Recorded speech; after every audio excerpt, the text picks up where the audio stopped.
lưng dài hẹp nách là cá lòng tong, ốm yếu hình dung là con cá nhái.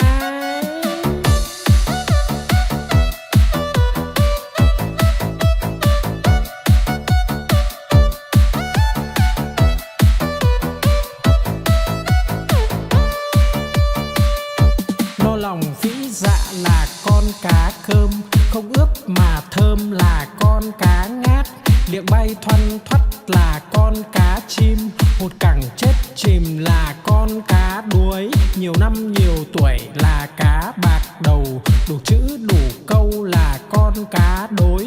Mai nở tàn tối là con cá hoa, trắng muốt làn da là cá út thịt. Lưng dài hẹp nách là cá lòng tong, ốm yếu hình dung là con cá nhái.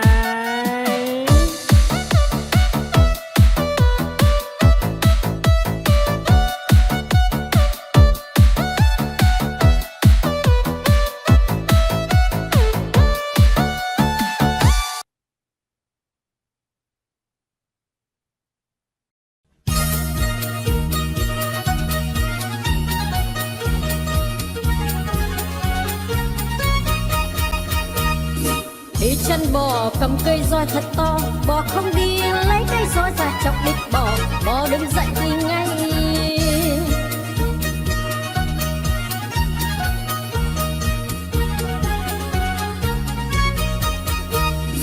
Đi chân bò cầm cây roi thật to, bò không đi lấy cây roi ra chọc đít bò, bò đứng dậy đi ngay.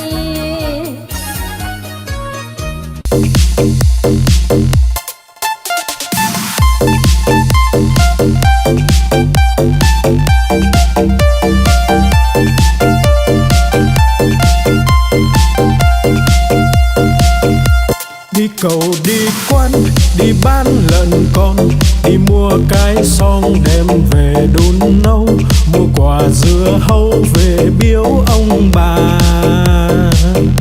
Mua một đàn gà về cho ăn thóc, mua lược chải tóc, mua cặp gội đầu.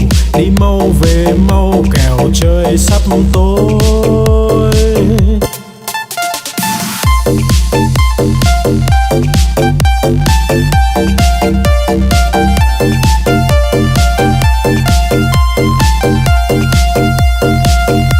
Đi cầu đi quán, đi bán lợn con, đi mua cái xong đem về đun nấu, mua quả dưa hấu về biếu ông bà. Mua một đàn gà về cho ăn thóc, mua lược chải tóc, mua cặp gội đầu. Đi mau về mau kẻo trời sắp tối.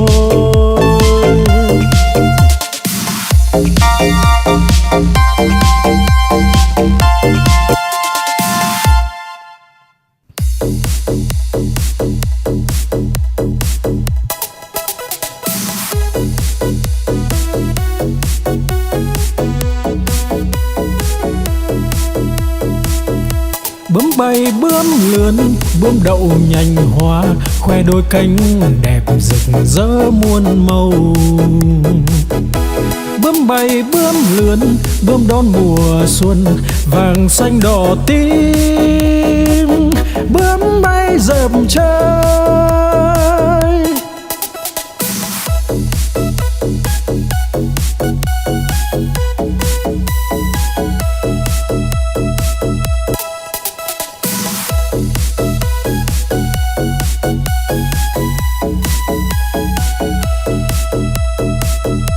bướm bay bướm lượn, bướm đậu nhành hoa, khoe đôi cánh đẹp rực rỡ muôn màu.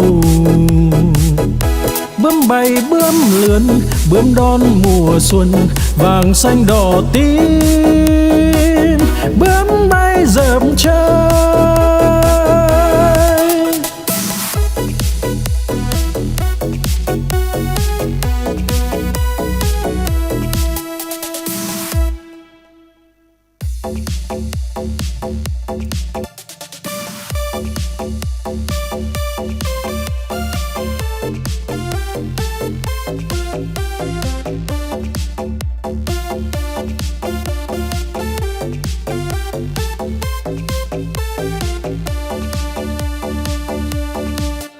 Con cua mà có hai càng, đầu tai không có bò ngang cả đời. Con cá mà có cái đuôi, hai vây về vầy nó bơi rất tài. Con rùa mà có cái mai, cái cổ thụt ngắn thụt dài vào da. Con voi mà có hai ngà, cái vòi nó cuốn đồ nhà đồ cây. Con chim mà có cánh bay, bay cùng Nam Bắc Đông Tây tỏ tường.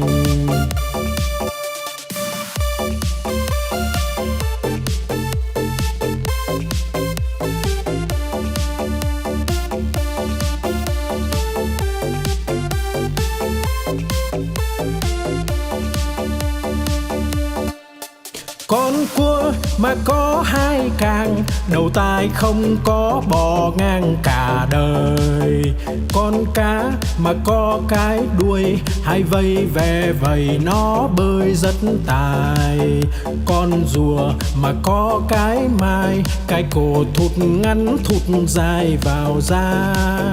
Con voi mà có hai ngà, cái vòi nó cuốn đồ nhà đồ cây.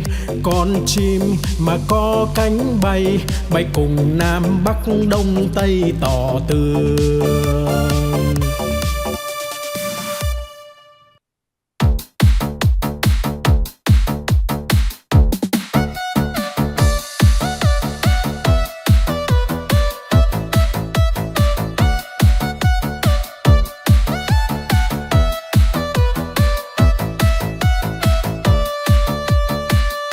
No lòng phĩ dạ là con cá cơm, không ướp mà thơm là con cá ngát.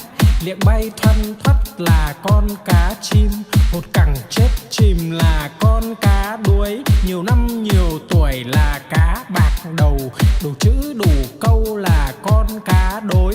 Mai nở tàn tối là con cá hoa, trắng muốt làn da là cá út thịt. Lưng dài hẹp nách là cá lòng tong, ốm yếu hình dung là con cá nhái.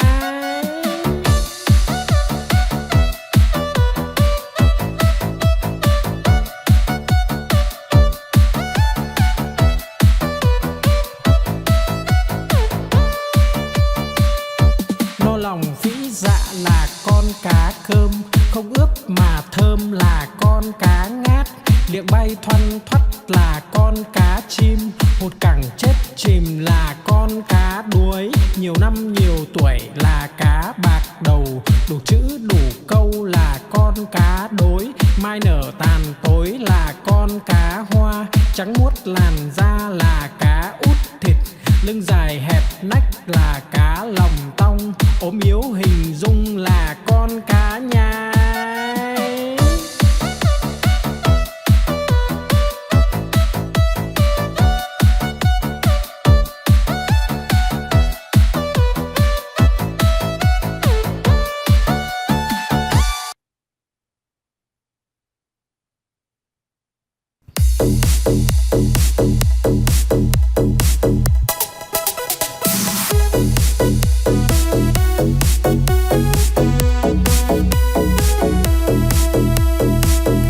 Bướm bay bướm lượn, bướm đậu nhành hoa, khoe đôi cánh đẹp rực rỡ muôn màu.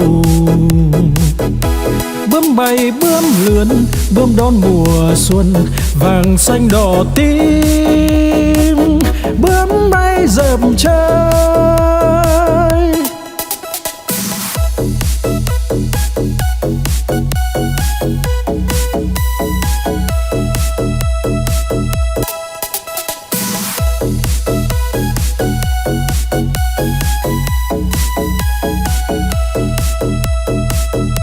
bướm bay bướm lượn, bướm đậu nhành hoa, khoe đôi cánh đẹp rực rỡ muôn màu. Bướm bay bướm lượn, bướm đón mùa xuân, vàng xanh đỏ tím. Bướm bay dợp trời,